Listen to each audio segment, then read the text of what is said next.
கிறிஸ்துவுக்குள் பிரியமானவர்களே, இந்த நாளுக்கான தினசரி தியான வசனம் மத்தேயு எழுதின சுவிசேஷம் 8வது அதிகாரம் 30வது வசனம். மத்தேயு 8:30, மேத்யூ 8:30. அவர்களுக்கு கொஞ்ச தூரத்தில் அநேகம் பன்றிகள் கூட்டமாக மேய்ந்து கொண்டிருந்தன. அதாவது இது ஒரு மேலோட்டமாக பார்த்தீங்கன்னா ஒரு சாதாரண வசனமாக தெரியும். இப்போ இயேசு கிறிஸ்து உட்கார்ந்துருக்கிறாரு, அங்கே பக்கத்தில் பன்றிகள் கூட்டமாக மேய்ந்து கொண்டிருக்கின்றன. நீங்கள் ஒரு காரியம் நன்றாக தெரிஞ்சு கொள்ளணும். யூதர்கள் பன்றியை சாப்பிடக்கூடாது, பன்றியை தொடக்கூடாது. அது தீட்டான காரியம். ஆனால் இப்போ எப்படி ஆயிட்டாங்க அவங்க? பன்றியை மேய்த்து பன்றியை வளர்த்து அதன் மூலமாய் அவர்கள் வியாபார நோக்கத்தோடு செய்யக்கூடிய ஒரு காரியத்தை இப்போ நான் செஞ்சாதானே தீட்டு, அடுத்தவங்க செய்யலாமே என்று சொல்லக்கூடியதாக. அதனால் என்ன பண்ணுறாங்க, அவங்க பன்றியை வாங்கி விற்பனை பண்ணி அதை மற்றவர்களுக்கு விற்கக்கூடிய ஒரு வியாபாரமாக செய்ய தொடங்கிட்டாங்க. ஆனால் நாங்கள் சாப்பிட்றதில்ல, ஆனால் மற்றவங்க சாப்பிட்டா எங்களுக்கு என்ன என்று சொல்லக்கூடிய ஒரு காலகட்டத்தில் இப்போ இங்கே பன்னி எவ்வளோ இருந்தது? கிட்டத்தட்ட 2000 பேர் என்று சொல்லக்கூடியதை பார்க்குறோம். இதனுடைய ஒத்த பகுதி மார்க் 5வது அதிகாரம் பாருங்களேன், 13வது வசனம். இயேசு அவைகளுக்கு உத்தரவு கொடுத்த உடனே அசுத்த ஆவிகள் புறப்பட்டு பன்றிகளுக்குள் போயின. உடனே ஏறக்குறைய 2000 பன்றிகளுள்ள அந்த கூட்டம் உயர்ந்த மேட்டிலிருந்து ஓடி கடலில் பாய்ந்து கடலில் அமிழ்ந்து மாண்டது. அப்போ எவ்வளவு? 2000 பன்றி. அப்போ 2000 பன்றி வைத்து மேய்த்து அதன் மூலமாய் வருமானம் செய்கிறதுனா அப்போ எவ்வளவு பெரிய ஒரு காரியம் பாருங்கள். 1 2 இல்லை, 2000 பன்றிகள். அப்போ எவ்வளவு பெரிய ஒரு பன்றியோட பண்ணை வைத்திருப்பார் அப்படின்றத நம்ம சிந்திச்சு பார்க்கணும். அப்போ யூதனாக இருந்தாலும் நான் சாப்பிடக்கூடாது, நான் அதை தொடக்கூடாது, ஆனால் நான் மற்றவர்களுக்காக அதை செய்ய முடியும் என்று சொல்லக்கூடிய ஒரு காரியம். இப்போ அவங்களுக்கு பக்கத்திலேயே இந்த மாதிரி 2000 பன்றிகள்.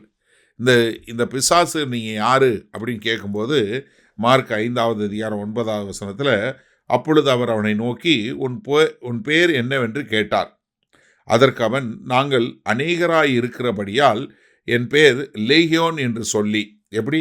நாங்கள் ஒரு ஆள் இல்லை, நாங்கள் அநேக பிசாசுகள் சேர்ந்து இருக்கிறோம். ஒரு மனுஷனை அவ்வளோ பிசாசுகள், கிட்டத்தட்ட 2000 பன்றிகளுக்குள்ளே போகக்கூடிய அளவுக்குள்ள அவ்வளவு பிசாசுகள் இருக்கிறத ஒரு மனுஷனுக்குள்ளே இருக்கிறத பார்க்குறோம். அப்போ கர்த்தராகிய ஆண்டவராகிய இயேசு கிறிஸ்துவை அறியாத ஒரு மனுஷனை எவ்வளவு பிசாசுகள் பிடிச்சி அவனை அலக்களிக்க முடியும் என்பதற்கு இது உதாரணமாக இருக்குது.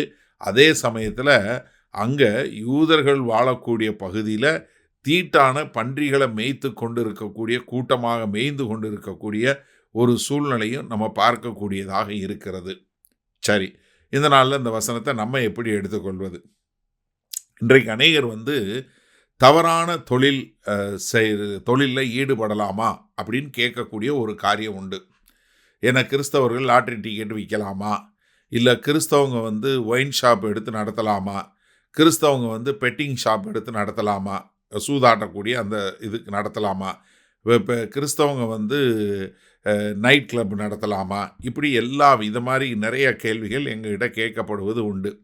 நீங்கள் ஒரு நிமிஷம் சிந்திச்சு பாருங்களேன். இது எல்லாமே பாவங்கிறது உங்களுக்கு தெரியுமா தெரியாதா? தெரியும், எல்லாருக்கும் தெரியும்.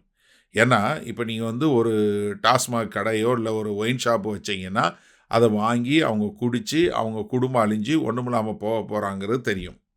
இப்போ ஒரு சூதாட்ட கிளப்பு வச்சிங்கன்னா சூதாட்டத்துக்கு வர்றவங்க அவங்க கொண்டு வேலை பார்க்குறவங்க எப்படியாவது கொண்டு நான் அந்த சூதாட்டத்தில் ஜெயிச்சு நான் பெரிய ஆள் ஆயிரணும்னு சொல்லி அவங்க இருக்கிற தங்களுடைய வாழ்வாதாரத்தை அழித்து ஒன்றுமில்லாமல் போகக்கூடிய காரியம்.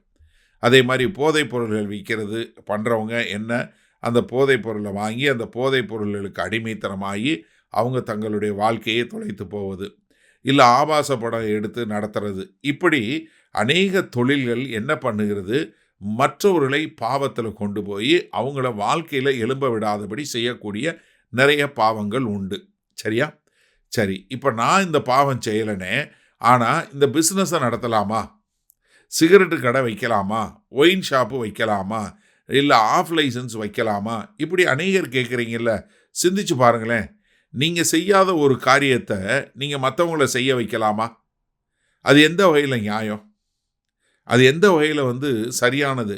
அப்போ நம்ம செய்வது எப்படிப்பட்ட ஒரு தொழிலா இருக்கணும், நம்ம செய்யக்கூடிய காரியம் எப்படிப்பட்டதா இருக்கணும், நம்ம அவர்களை பக்தி விருத்தியிலும், அவங்கள ஒரு நல்ல மனிதனாக, ஒரு நல்ல குடும்பம் உள்ளவனாக, நல்ல ஒரு கிறிஸ்தவனாக மாற்றுவதற்கு என்னென்ன காரியங்கள் செய்ய வேண்டுமோ, அதைத்தான் நம்ம செய்யக்கூடிய மக்களா இருக்கணுமே ஒழிய, மற்றவர்களை பாவத்திலேயோ, மற்றவர்களை மீள முடியாதபடி தள்ளக்கூடிய ஒரு காரியத்தில நம்ம ஈடுபடக்கூடாது என்பதை நாம் தெரிந்து கொள்ள வேண்டும். மகா கிருபையும் இரக்கம் நிறைந்த எங்கள் அன்பின் தகப்பனே, இதோ நாங்கள் செய்யாததை, நாங்கள் செய்யக்கூடாததை, செய்ய விரும்பாததை மற்றவர்கள் செய்வதற்கு நாங்கள் எந்த ஒரு தொழிலையும் பயன்படுத்தாம, எந்த ஒரு காரியத்தையும் உபயோகப்படுத்தாம, ஆண்டவரே நாங்கள் செய்கிறவை எல்லாம் சரியான முறையில் கர்த்தருடைய நாம மகிமைக்கு உகந்தன காரியங்களை மாத்திரம் செய்ய எங்களுக்கு கிருபை பாராட்ட வேண்டுமாய் இயேசு கிறிஸ்துவின் மூலம் ஜெபிக்கிறோம் வல்ல பிதாவே. ஆமேன். கர்த்தர் உங்களை ஆசீர்வதிப்பாராக. நாம் இன்று மாலை மண்ணால் சந்திப்போம்.